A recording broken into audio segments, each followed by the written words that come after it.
Hello mga ka-SCAS! Lumabas na nga ng bansa ang Team Incognito kahapon, September 10.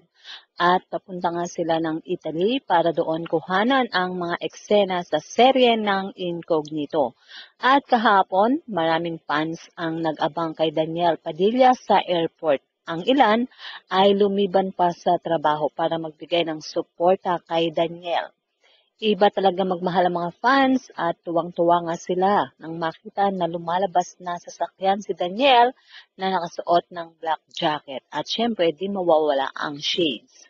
Kitang-kita naman na happy si Daniel at kasama din niya ang iba pang cast ng Incognito at kahapon nga ay naibalita natin na nauna na sa Italy itong si Ian Veneracion at kahapon ay ang magkakasama nga dito ay sina Daniel Padilla at iba pang cast.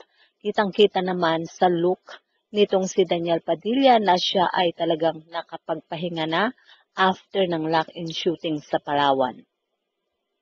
Makikita sa mga naglabas ang video na talagang pinagkakaguluhan ng tao itong si Daniel habang nasa airport ito at marami talaga ang gustong magpa-picture sa aktor. May usap-usapan naman na inaalok na raw itong si Daniel Padilla na sa VIP na dumaan upang hindi na maabala pa ng mga tao. Pero tumanggi daw ito at yun nga kaya naman nagkaroon ng chance sa mga tao sa airport na makapagpa-picture at patiin nga itong si Daniel. Well, kasama ni Daniel ang kanyang makeup artist at hairstylist na si Raiko.